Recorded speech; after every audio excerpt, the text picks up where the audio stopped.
The phone rang at 7:12 a.m. just as the tide started to lift the fog off the bluff. I didn't recognize the number at first. But the moment I heard his voice, everything in me braced. "Hey, Mom, just wanted to let you know we got married yesterday." That was it. No lead up, no excitement, just fact. I sat still in the sunroom mug halfway to my mouth. The tea had already gone lukewarm. Outside, the wind moved through the linen curtains like it had somewhere else to be. Connor's voice was calm, measured. Scarlet thought it would be better this way. Quieter. I didn't answer right away. I studied the dust caught in the window screen and wondered how long he had rehearsed that line. He filled the pause. "Anyway, we were thinking of staying at your place for the week. Just a few days to unwind. Scarlet's always loved the ocean view." The ask didn't sound like a request. It didn't even sound like a suggestion. It was something expected, something owed. "You didn't invite me," I said.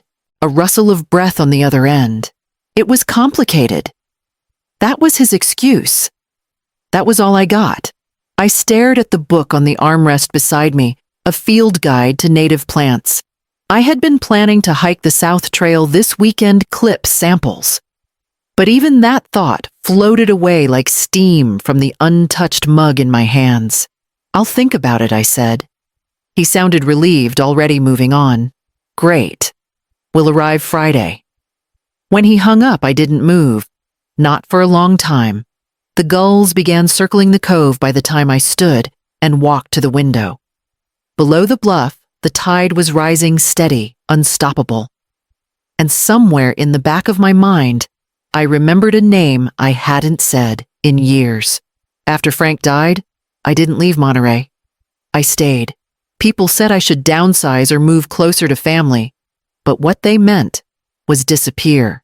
Instead, I found a half-burned bungalow clinging to the edge of a bluff and told myself it could be something again. I didn't care that the roof had collapsed or that salt had eaten through the window frames. I needed a project that didn't speak. So I rebuilt it. Every cabinet I sanded down with raw hands.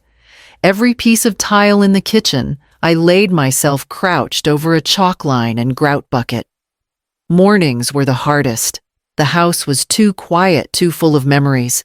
So I made new ones nail by nail. That was 8 years ago. Connor visited once. He spent the whole afternoon on his phone. Said the place smelled too woodsy. That was before Scarlet. After college, he'd gone from one job to another, then into tech consulting, then out again. But the parties stayed, and the women became louder, sleeker, always, with opinions about wine and square footage.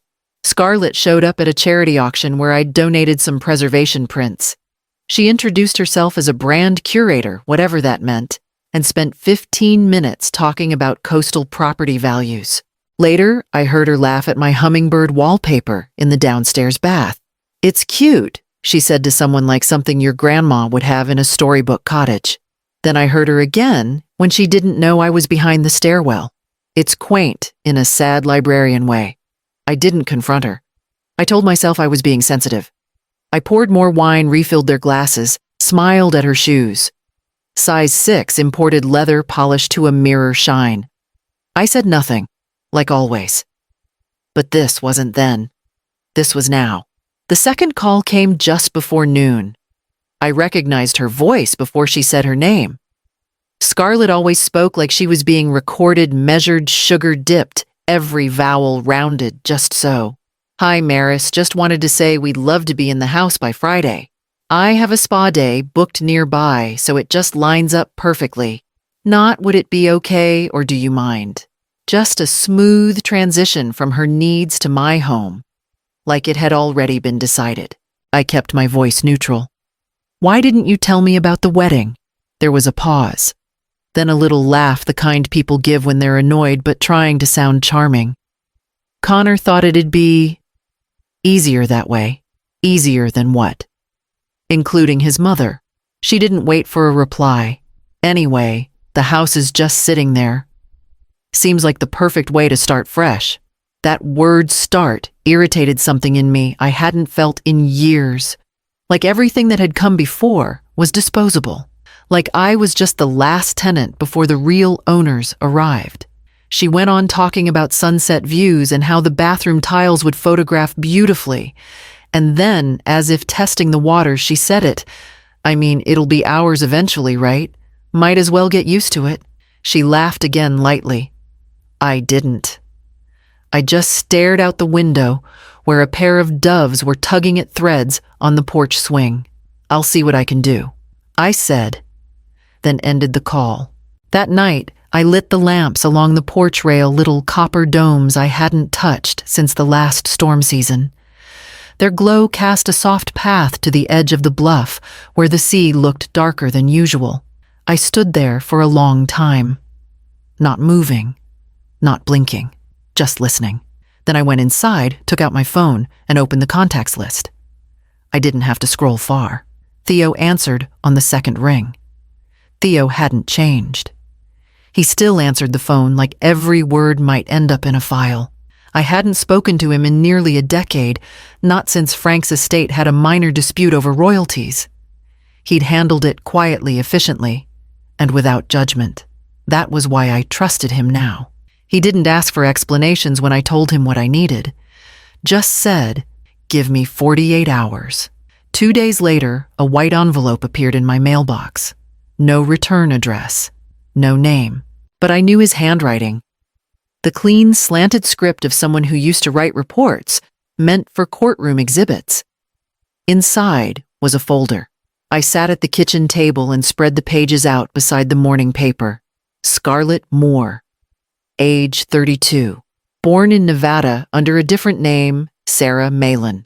Changed again 5 years ago to Scarlet Vaughn during a brief marriage in Florida. Both names dissolved, like her promises. There was a man in Austin, former fiancé, who had filed bankruptcy 6 months after she left. Another in Orlando, with an annulment record and a missing property title.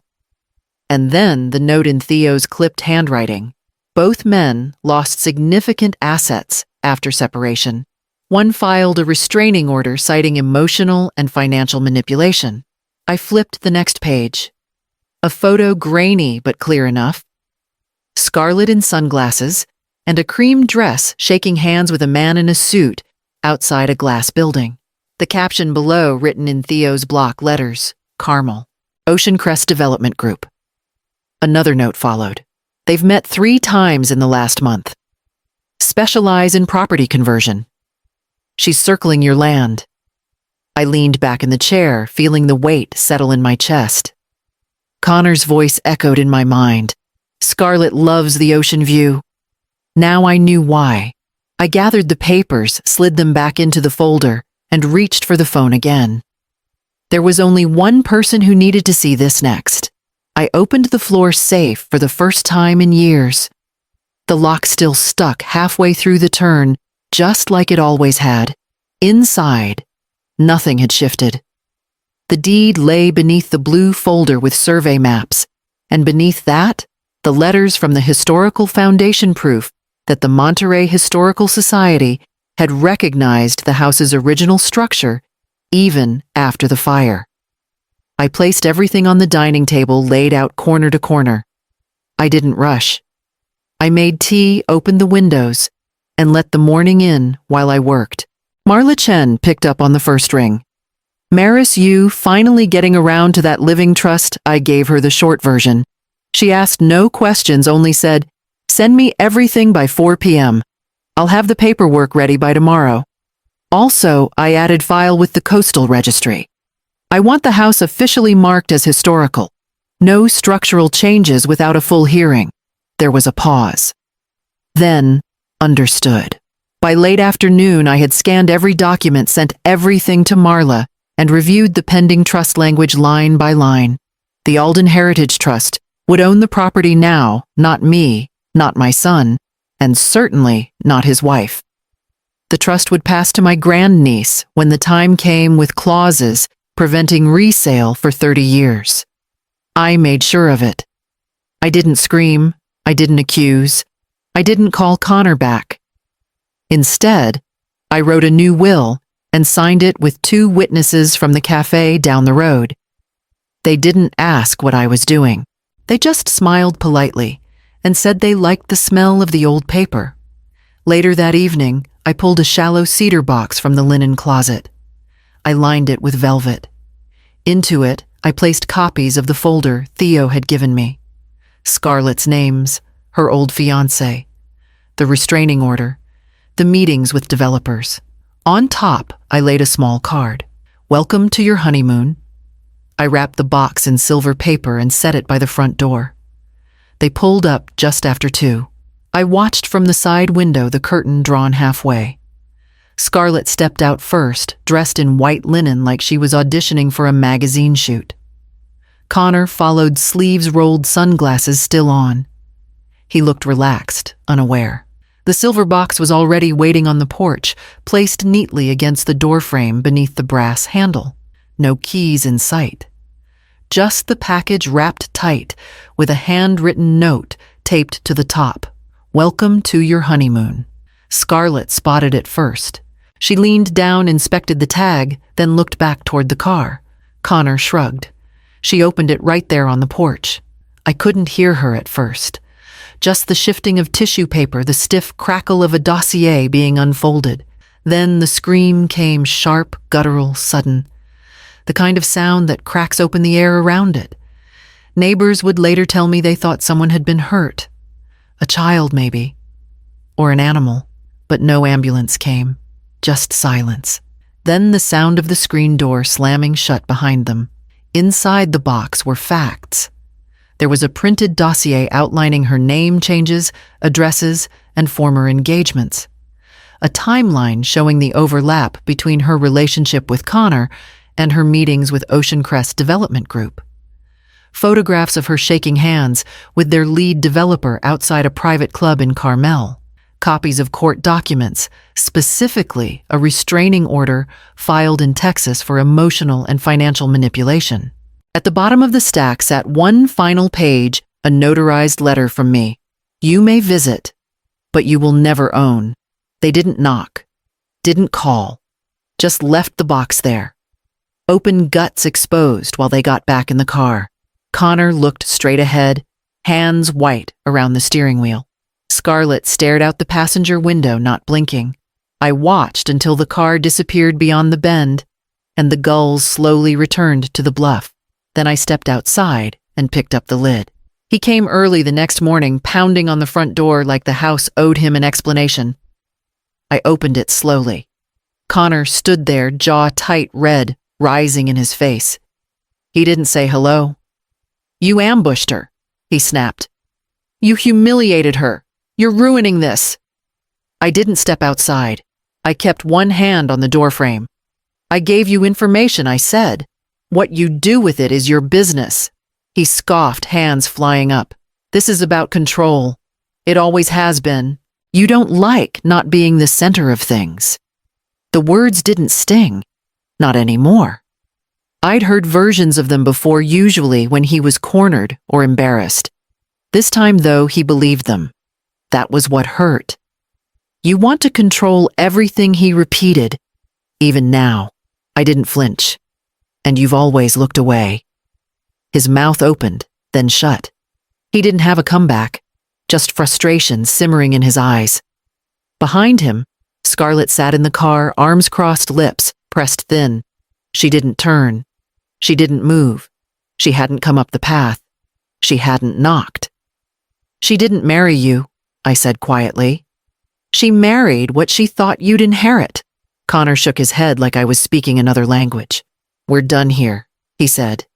For now, I replied. He walked back down the steps, slower than he arrived. Not defeated, just unsettled. Maybe he knew. Maybe he didn't want to know yet. The engine started, but they didn't pull away right away. They sat there for several minutes before the car eased back onto the road and disappeared beyond the hedges. I stepped outside, walked to the front gate, and slid the iron latch into place. It had rusted a little from years of disuse, but it held. Then I went back inside, wiped the handle clean, and closed the door behind me. The air inside felt still, like the moment after a storm when everything waits to see what comes next. Scarlet didn't shout, didn't confront me directly.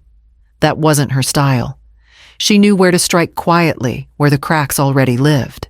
It started with whispers. A realtor I knew from the Coastal Preservation Board mentioned that my name had come up in a closed forum. Someone anonymous, of course, had raised concerns about whether I was of sound mind to manage my estate. They hinted I was slipping, perhaps under pressure, perhaps manipulated. A week later, a small blog catering to high-end buyers posted a vague piece about an aging Monterey property owner who may have forged trust documents to avoid legal inheritance. It didn't use my name, but it mentioned the bluff, the location, the restoration. Anyone who knew me would know exactly who they meant. I forwarded it all to Marla. She didn't hesitate. Within 24 hours, she filed a cease and desist with the blog's publisher attaching proof of the trust transfer notarized timelines and digital signatures. The blog went down 2 days later. No apology, no retraction, just gone. Still, the damage had been done in the way Scarlet wanted it to be, quietly under the surface. Reputation, not legality. I waited for Connor to call. Not to defend me, I didn't expect that, but to ask if it was true, or at least to check that I was all right. He didn't. His silence arrived like a closing door. No texts, no short, tense calls, just nothing. At first, I kept my phone near me during lunch, during walks through the garden. Then I started leaving it upstairs. Then in the drawer. I didn't cry. But something settled deep inside me, like dust in a room no one visits anymore. By the end of the week, I stopped checking the mailbox by noon. Then one morning, I opened it and found a postcard tucked between catalogs and circulars. No stamp, no handwriting. Just a printed photo on the front. The house. My house. Taken from the road under gray light. Someone had been standing there just out of sight. 3 weeks passed without a word. No phone calls, no postcards, no more photographs left at the gate.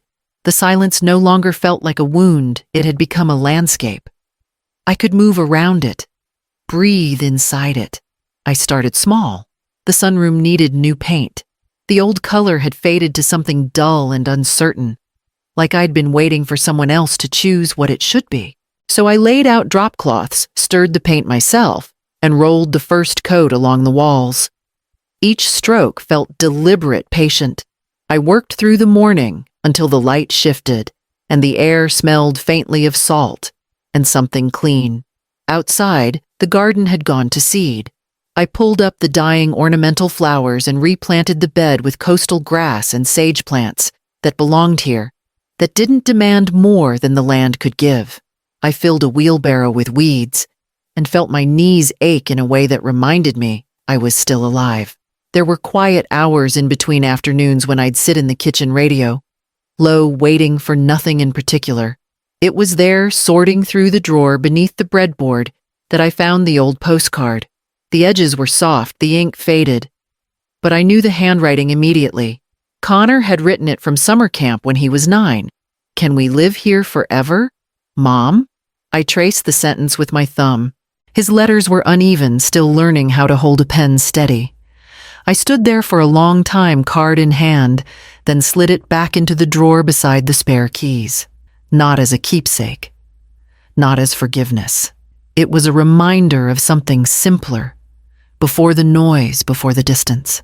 Before he learned how to measure love in square footage. The walls of this house had seen everything. Storms, laughter, silence.